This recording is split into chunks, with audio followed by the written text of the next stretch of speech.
All right. Hello, everyone, and welcome to the Arise Townhall of Autumn. It's been an amazing 3 months. Of course, we had the summer holidays as well, but now we're really back into the game and ready to show you what we've been up to. So I'm not sure who of you have heard of Arise before. I assume many of you do, but it's always good to kind of re-emphasize what we exactly want to do within Arise. So Arise is a research infrastructure, one of the large ones that is budgeted by the NWO. So we're government funded, and our biggest purpose is to basically to identify any species at any location. So of course, there's about 43 to 45,000 species in the Netherlands alone. And we really want to use technology to make sure that we can identify them fast and make the way that you identify them very accessible. So two of the big technologies that we're focusing on is, on the one hand, we have DNA technology. And on the other hand, we have, more tech technology. So anything regarded as a sensor on audio, images, radar is involved with Arise. Of course, Arise also means that all of that data comes together, and we need to do species recognition based on the inputs that we receive. And this requires a lot of AI solutions. So you also see a big component regarding the AI for the species identification. In the middle, gluing everything together is then, of course, also the data management component. And in this world, we like to work fair, which means that also our data management has to be really state of the art to connect all the data, to make sure it's fair, it has digital object identification and everything else that's necessary to do that, and connect also to other infrastructures. Little recap, we have 5 teams, so you hear from each 5 of them, and these are the team leads. So if you need to find them afterwards or at another time, feel free to reach out. The teams are mixed, meaning that all of our partners are represented in all teams if we can. So yeah, that's also how we'd like to collaborate. We're using Scrum and Agile so that we build iteratively. And that's why you hear from us every quarter, because we like to actually show you what we're up to. Also the things that maybe not go too well, or the things that we are not sure of. So please always feel free to give us feedback or your thoughts. A quick design overview and how we build end-to-end. And I think it's also good to emphasize for this year that we chose 2 particular user stories to work on. So we can't do everything. Arise has a massive task. For me, it always feels like Mount Fuji. It's gigantic. And where do you start climbing? So we chose basically 2 end-to-end workflows for a given identification. One of them is based on collecting actual specimens or samples that have multiple specimens in them, so that the environmental samples, and how do you go from sampling in the field to sequencing to exposing all of the data, including metadata, in a way that an end user can also make use of it, or even maybe do something with the data, correct it. The second one is more on the sensor side. So we chose one of those sensors as an example so that we can probably reuse whatever we're building in this workflow for any other sensor that will be up and coming. But also here you see collection of the data in the field. How do you then store the data? How do you connect the metadata? How do you do the digital species identification and expose the data to the end users? And that's it, in a nutshell, what Arise is all about. And I'm handing over to the teams. Yeah, I guess it's my turn now. Good afternoon, everyone. My name is Hanko, and I will just tell you a little bit about streamlined sampling. If we can go to the next slide, it's a little bit of a recap of our goals. We have a large main goal from going from 5K samples to 100K samples per year of processing. And doing this, we will build a reference database and also tackle end-to-end strategies for sampling and storage.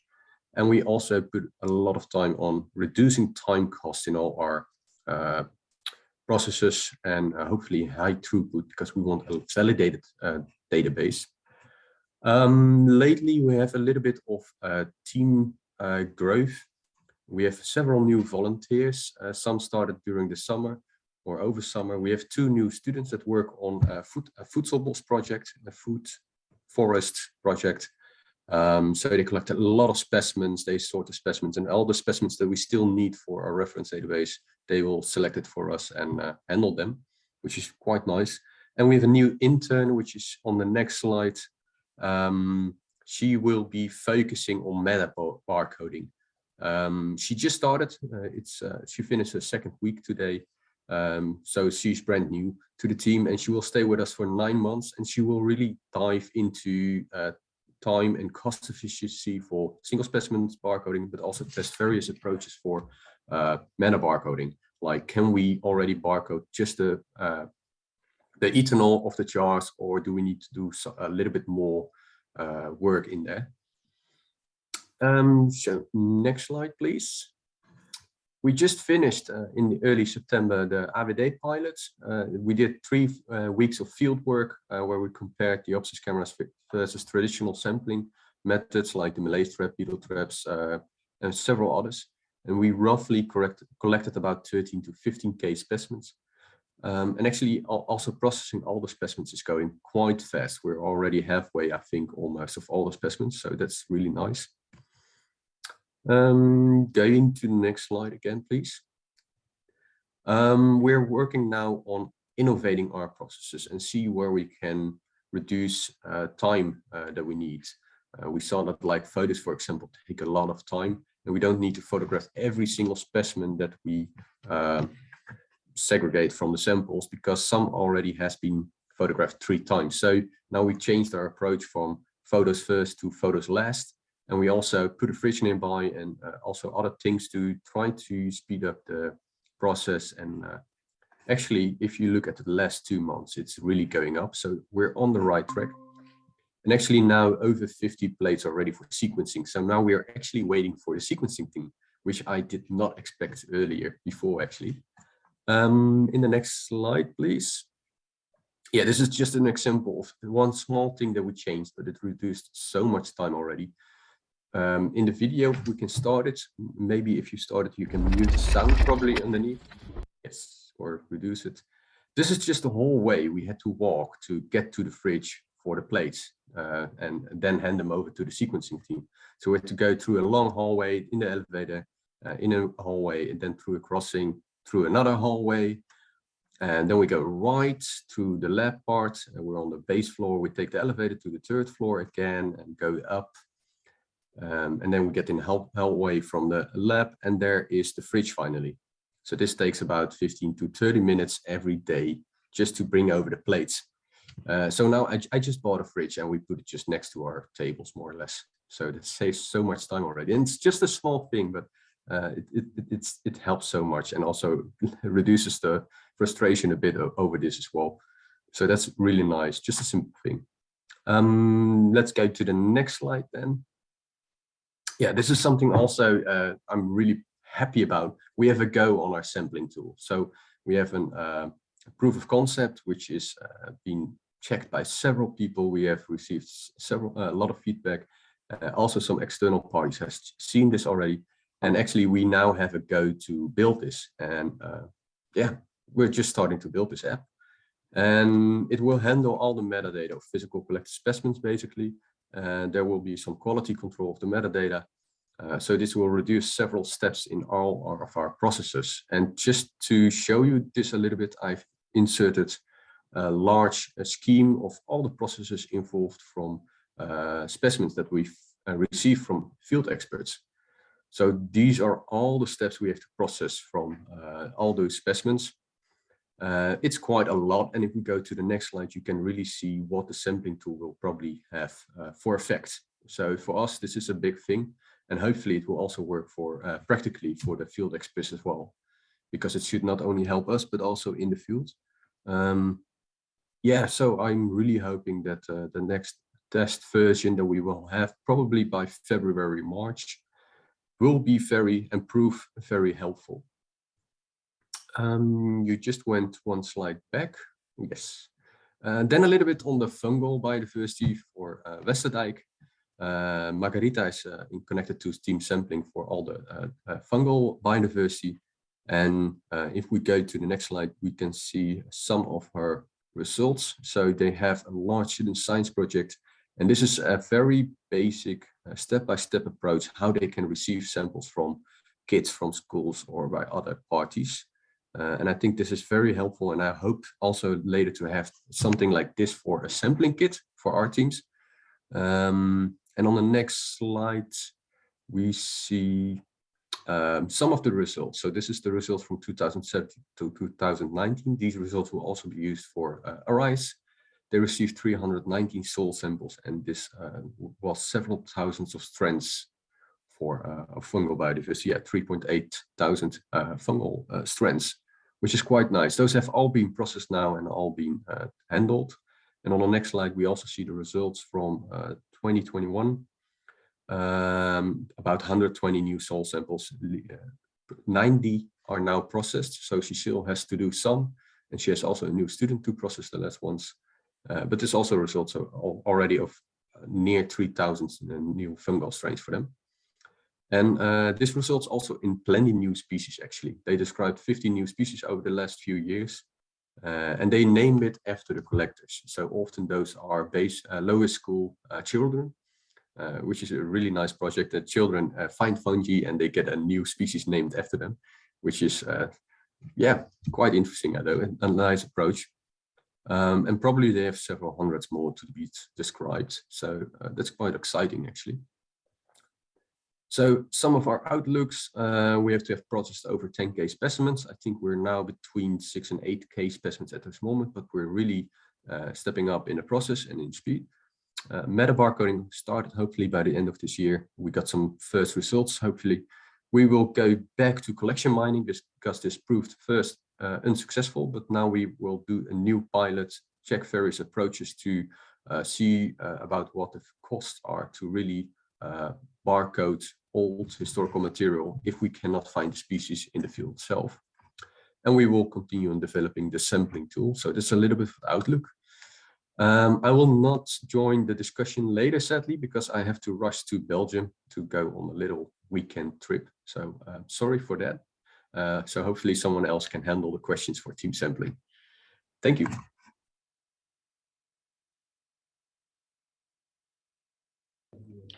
Right, guess it's my turn now. Well, I'm Kevin, team sequencing. Just to reiterate the complexity of the sequencing team, I have this very elaborate scheme here, which is actually a very simple representation of what we do. It's a lot of moving components within the machinery, everything from DNA extraction, amplification, library prep, sequencing, bioinformatics, how we store the data, how we use the data. A lot of things we sort of had to basically reinvent, because we abandoned all the old ways of working because those are far from cost efficient. So just as a reminder, the main goals for the sequencing team is to build a DNA reference database, not just of all the Dutch species, but we really want to cover all the Dutch genetic diversity, also looking into dark taxa.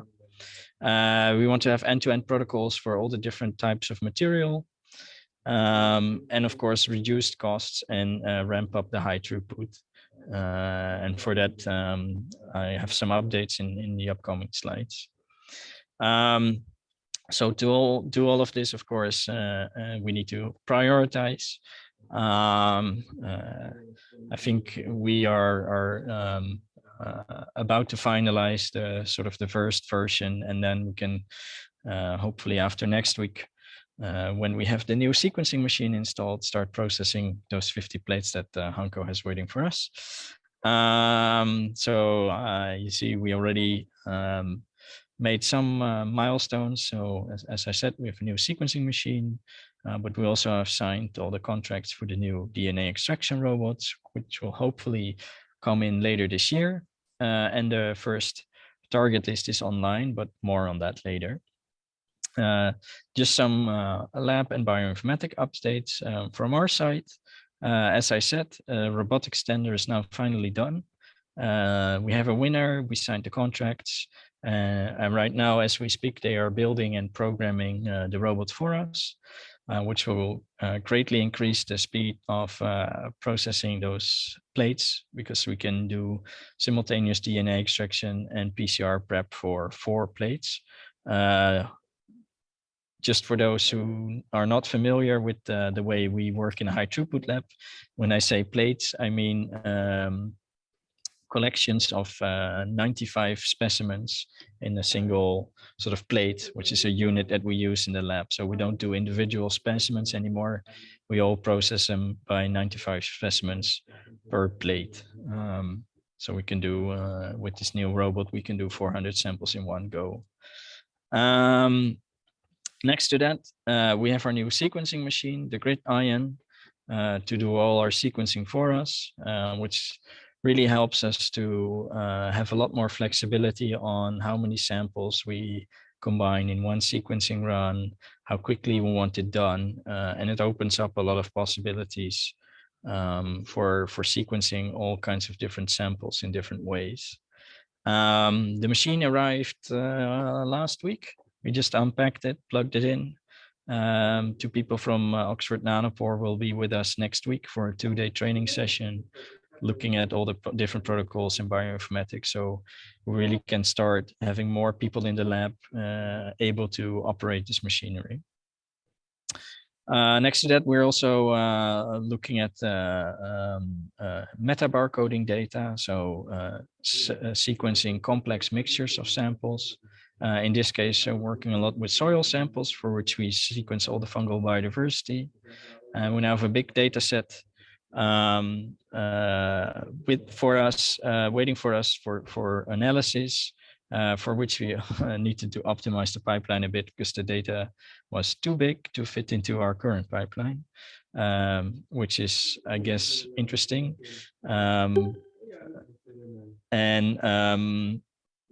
Other than that, we're working on some ways to have better internal controls for these kind of projects, just to be able to track down all the cross-contamination that might happen in the lab. Yeah. Like I said, we're trying to optimize the methodology as good as we can. We're now at a point where end-to-end DNA extraction up until and including sequencing is about 3.5–4 euros per specimen, which is quite a lot cheaper than we used to. And you can see from these graphs on the side that, for example, now for the DNA extraction, the majority of the cost is in the plastics. So for us, this was also a good way to see where we can sort of reevaluate the process. For example, how we can reduce the amount of plastics used for DNA extractions to be a little more environmentally friendly, but also help us do more out of the budget that we have. Yeah. The target list, which I mentioned before. So for the people not in the know, the target list is, of course, the list of species that we are still missing. So what did we do? We took a list of all the species known for our country. Luckily, that's readily available in Nederlandse and then we took all our naturalis data. So that's more than 10 years of barcoding data.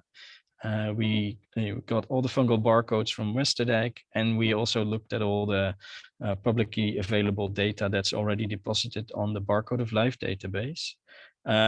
So having the list of all the species minus the list of the species that we already have produces a target list, which is now publicly available in the link in this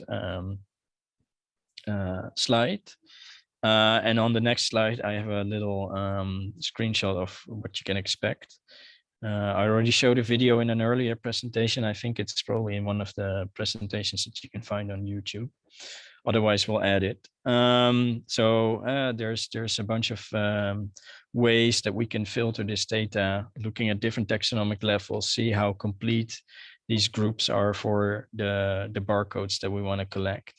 And from this, we can easily export tables to give to the people that collect specimens for Hanko, as in, this is the list of species that we would like you to bring into the system for us. Of course, all this sequence data needs to live somewhere. So we're also building a core sequencing database to collect all the sequence data, not just from the barcoding, but also from the meta barcoding. And to this end, we have teamed up with the eScience Center, who will do a 1-week hackathon to build the first prototype of this database. And we're basically looking at what kind of data and metadata we all need to link together to be able to create a database that we can use for species identification in the end. And then I think the last slide is about something that Hanko already mentioned before. We'll be looking into optimizing the use of museum specimens for DNA. Obviously, a lot of the common species we already collected in the field, but it's getting harder and harder to collect all the species and identify them. We have a collection tower with a lot of specimens already in there.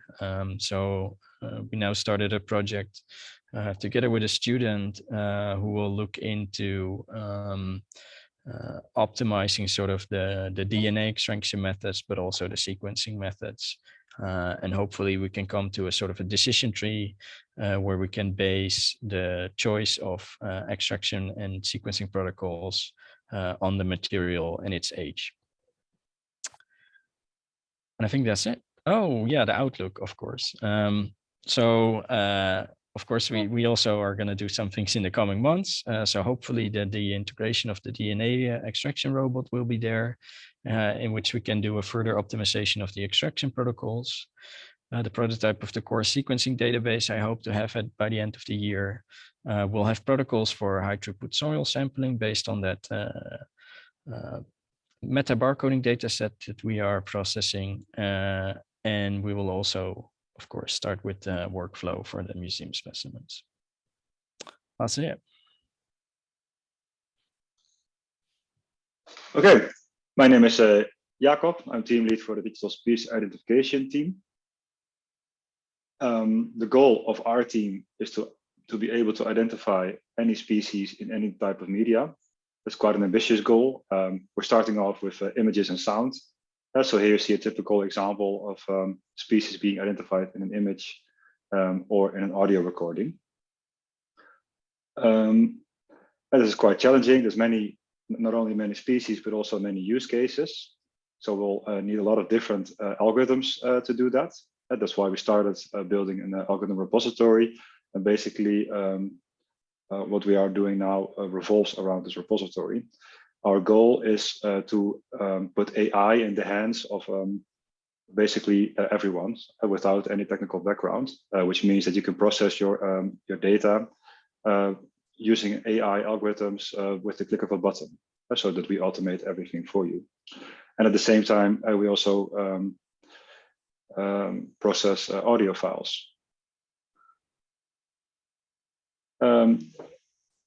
What we have done in the last 3 months, we've mainly worked on our UI framework. In the previous presentations, what you saw was very minimal. And now we actually have a nice UI, which I will demonstrate in a few seconds.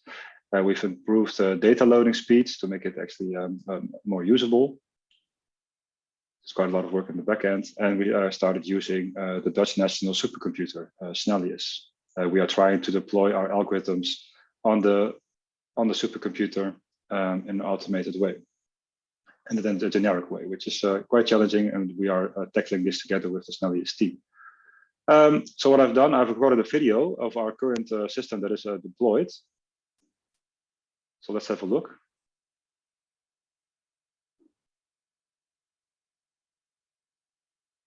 Oh, no audio, Elaine.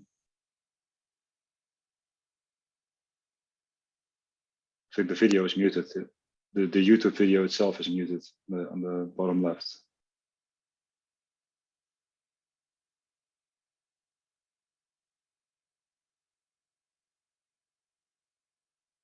Hi everyone. In this video, I want to give you an update on the progress we have made with the digital species identification team in the last couple of months.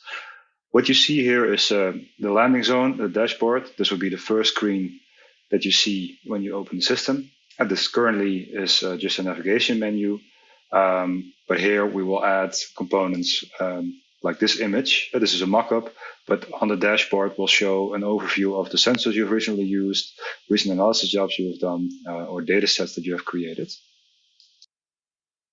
So what we're doing, we are connecting to sensors that have been deployed in the field, in our case, Diopsis insect cameras. These insect cameras are built and managed by Faunabit, which is an external company.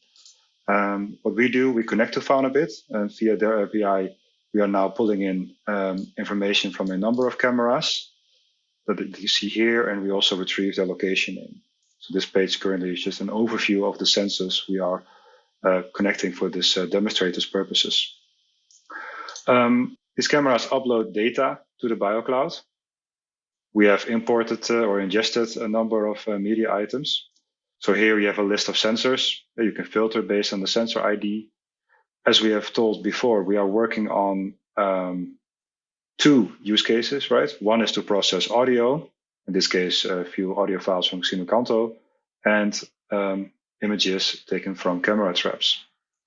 We can currently filter based on these fields. Sometimes we want to do more advanced filters, and before we implement the full UI, for now, we can actually use this field here to type more advanced filters.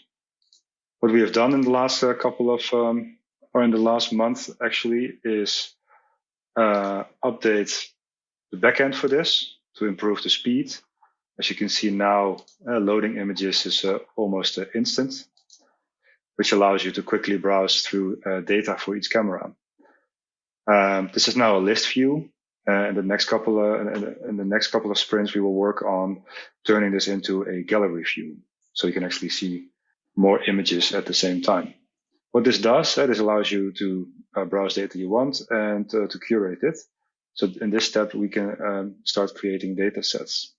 What I've done is I've prepared this filter to get a few interesting images. These images actually have some insects in them. So I will now create a data set.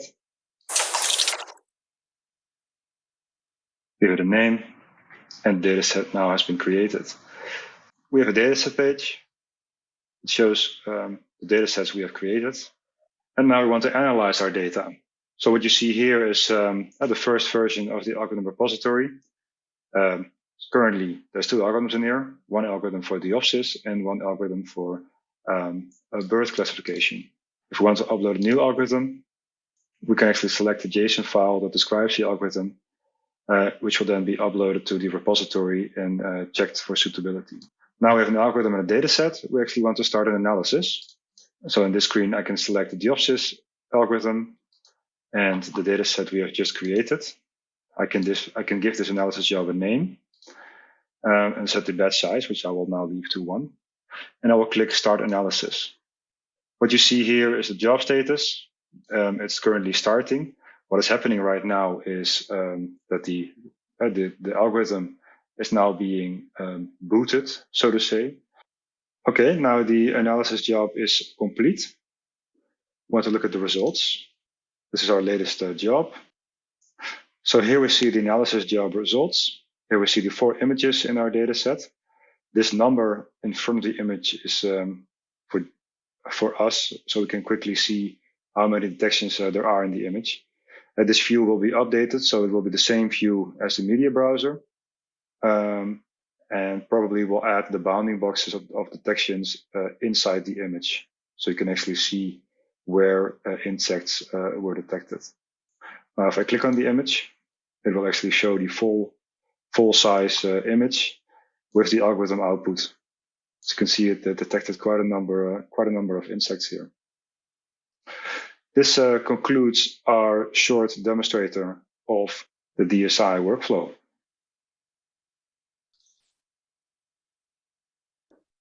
Okay, thank you. I hope that gave an idea of what we have so far. You see here, and we also. Oh, and now Elaine has to try to get out of this slide. Hi everyone. In this video, I want. There we go. Yeah. So this is what we have so far, and this is of course what we will iterate on. It's a work in progress, but I hope you can already see the merit of this. In the next couple of months, we will refine the media browser, like I said in the video. It's actually already today, Tristan Management managed to already get an infinite media gallery, infinite scroll gallery view of the media browser. So as Chantal will probably tell in a minute, we have to migrate to an updated BioCloud, which is exciting, but it will take some work on our end. We will continue to deploy models on Snellius to really improve the deployment and capability of these algorithms. And we will start refining the model repository. Currently, it just lists the models, but we actually are going to extend it with an evaluation model. So you actually get a lot more insight into the model, what kind of tasks it can do, how well it performs those tasks. If you have two algorithms doing the same tasks, we want to compare them to see which one is better for in your case. And probably early next year, we'll actually start to move into the next step to actually interact with your data and annotate it. I think that's it. Good afternoon, everyone. So my name is Rotem, and I'm actually the assistant team lead to Daniel Kissling for the monitoring demonstration sites. If you can go to the next slide, please. Our aims in the MDS team are to establish monitoring demonstration sites with multiple digital sensors to semi-automatically collect evidence for the occurrence of species. In addition, we want to demonstrate innovation potential with a range of automated sensors in diverse environments and to connect to scientific users, monitoring stakeholders, and the public. Now, our core sites in 2022 were in Amsterdam, where we work with Artis Zoo, as well as at green parks such as Flevopark, at the Amsterdamse Waterleidingduinen, where we collaborate with Waternet, and Oostvaardersplassen, where we work with the Stadsbosbeheer.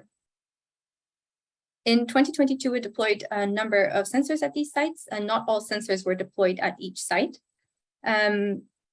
So we had wildlife cameras, audio moth acoustic recorders, we have bird radar, Diopsis insect cameras, which Jacob also mentioned, as well as an automated moth trap and Vlinderstichting lead emmers. Now, these sensors together generate a lot of data, for which we have built an automated pipeline to archive as well as view it.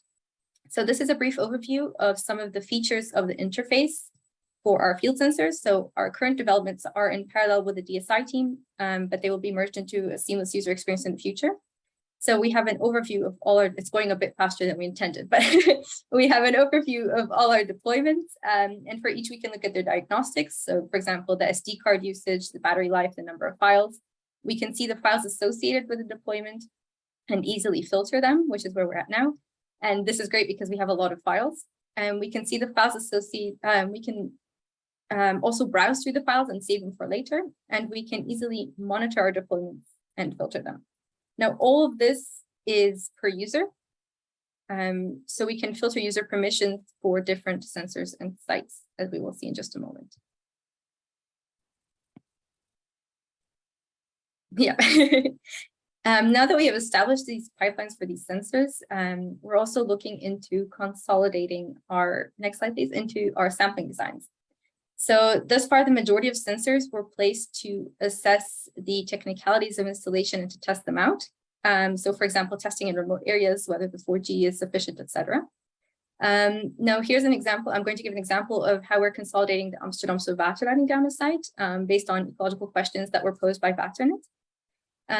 So the key monitoring design questions for this site are how to install a network of cameras to estimate the occupancy of mammalian herbivores and predators, how to compare population trends derived from traditional monitoring techniques to changes in relative abundance derived from trapping, and how we can quantify pressure, the grazing pressure of herbivores. Now we have come up with solutions to these various questions.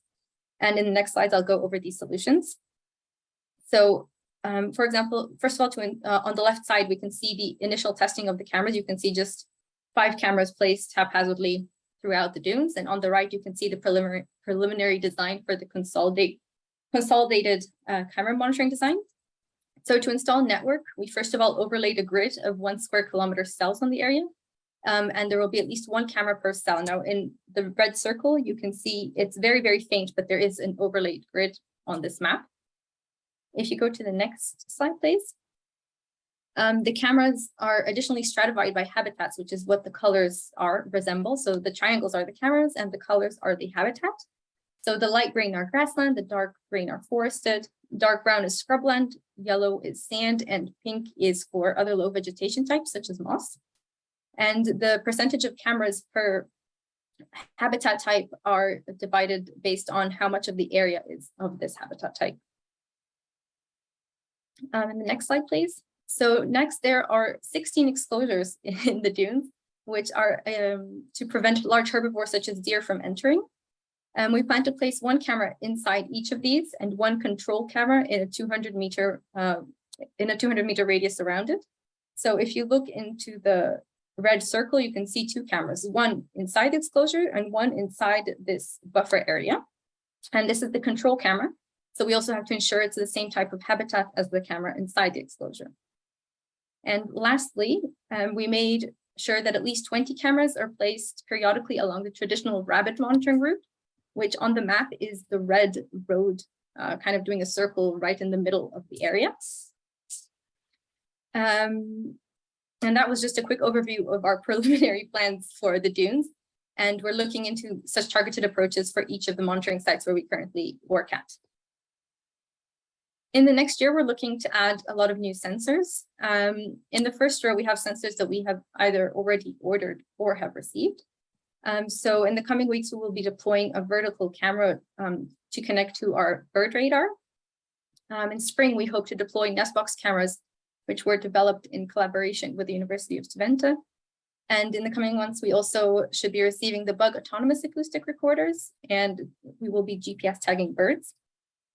In addition, we're in discussions, they're also working with our technology center to develop a Raspberry Pi camera for a specific application. We're also in discussions about aquatic equipment such as underwater fish cameras and underwater sonar.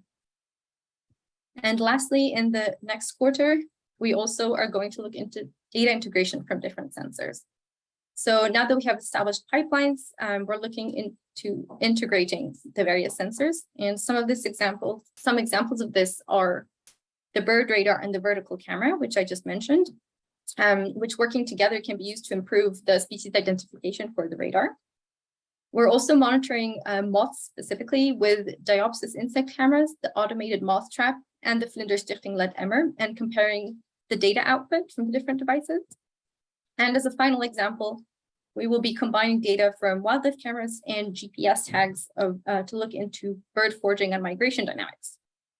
Now, I only mentioned a few of the things that we've been working on and are planning for the coming year. So overall, we've achieved a number of milestones, such as the sensor interface, and are looking forward to looking further into the new sensors and demonstrating how integration of the data can be used for biodiversity monitoring.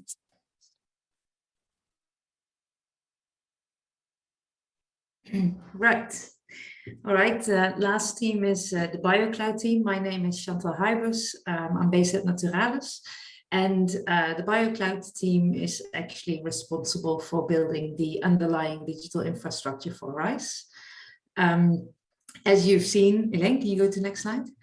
As you've seen in the presentations by the previous team leads, we are collecting a lot of data. Probably most of you have seen this slide before.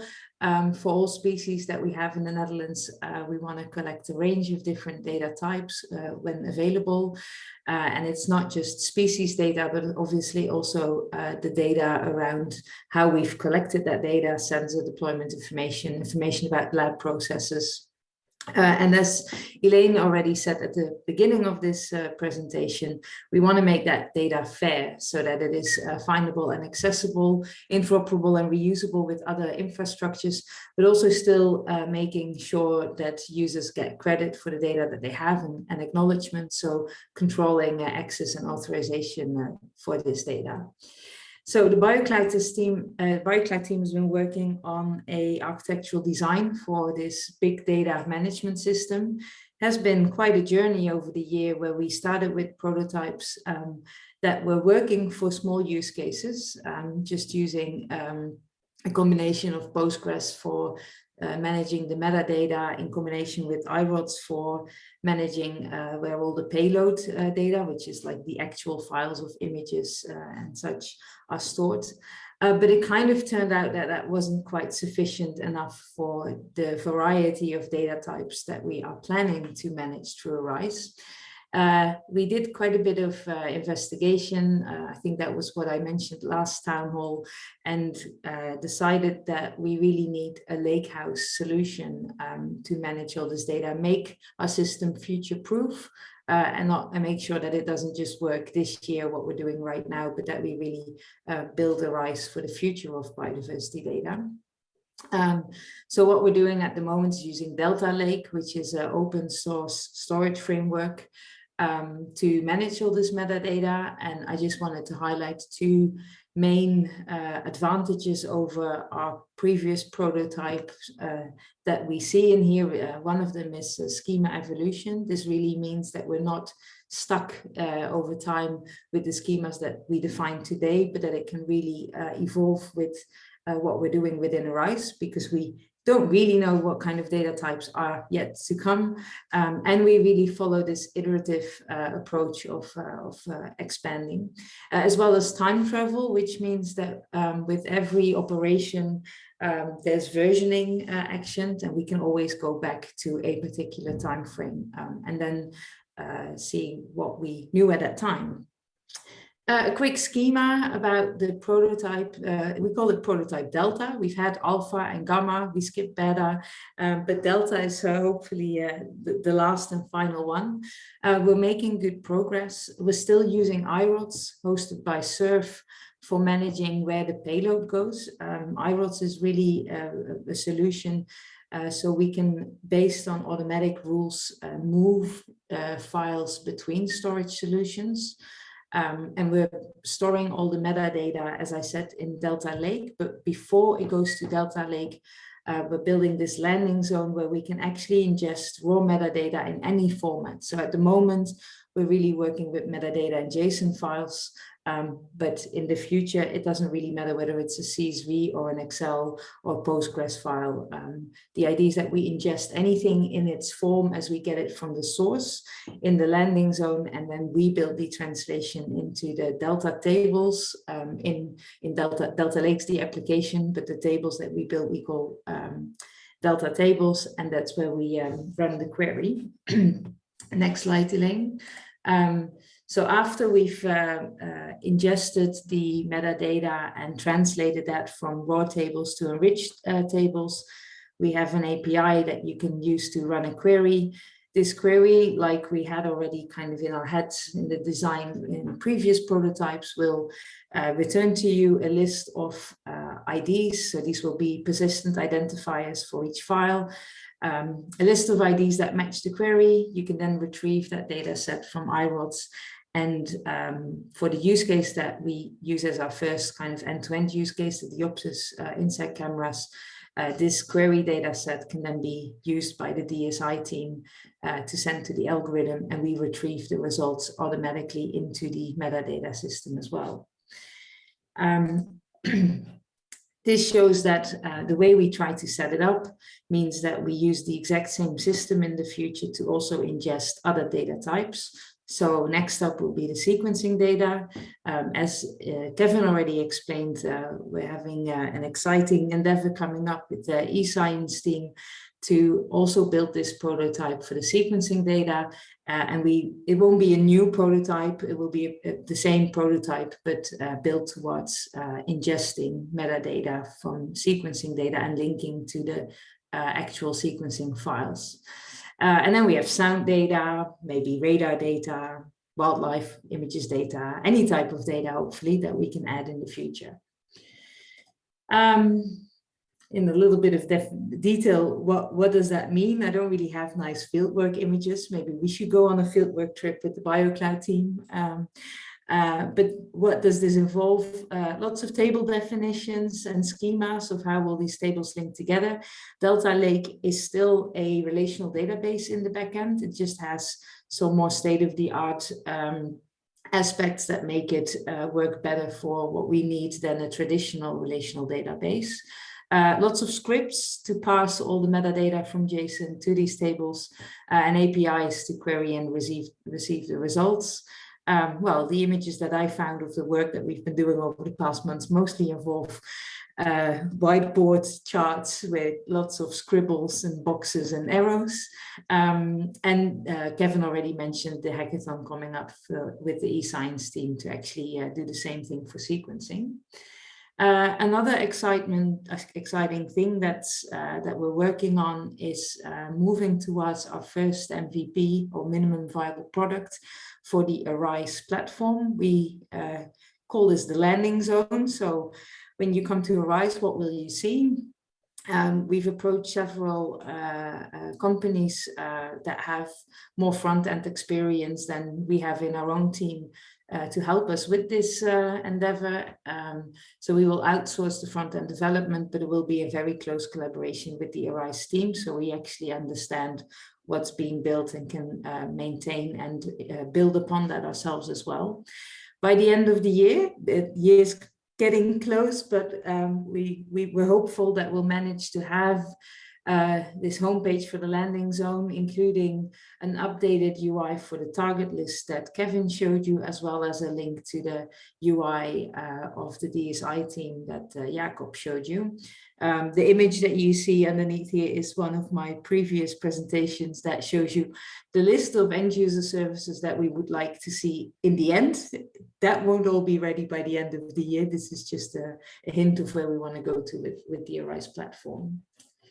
Finally, I guess a look out towards 2023, really working towards getting prototype Delta ready so it works both for images as well as for sequencing data. These are two quite different kinds of data types, and we're confident that if we can do these, we can easily extend to the other data types as well. The team of Jakob, the DSI team, have been building their services on top of one of the previous prototypes. So as Jakob already mentioned, we will have a bit of an integration phase where they need to move to our new Delta prototype. We also really hope to move from prototype to production once we really feel confident that this is the way forward. And at the same time, looking into access control. So once we start to go towards the open world, we can also control who can see images of which camera. And as I said, make sure that every file gets a persistent identifier. Front end, I think I already talked about. Once we have the MVP, we'll have a think about what's next. You've already seen various teams presenting different UI bits and pieces. And of course, in the end, we want to make sure that everything gets linked and integrated in the Arise platform. And then I think it's exciting to also think about what's next after that. So yeah, we're not quite done yet with our Diopsis use case and sequencing, but we also already know that there's other use cases waiting for us to tackle. So thinking about what kind of data architectures and management we need to think about next. And I think that was the update from our team. Awesome. Thanks, everyone. So this was the overview of all the different teams within Arise and what they've been up to for the past 3 months and what the outlook is for the rest of the year. We will have another town hall in December. Yes, Christmas, cookies, hot chocolate, hopefully, to really have closure for 2022. But I'd also like to draw your attention already for next year, because based on the success of this year, we'd like to organize another Arise Day. It's planned roughly the same day, and we're considering actually 2 days to add more workshops, and so basically more interaction between researchers and anyone who's basically interested in using Arise. So mark your agendas for the 29th and the 30th of March so that you can be present with us at Naturalis for the Arise Day. With that, I'll stop the recording, and then we can go over to the breakout sessions.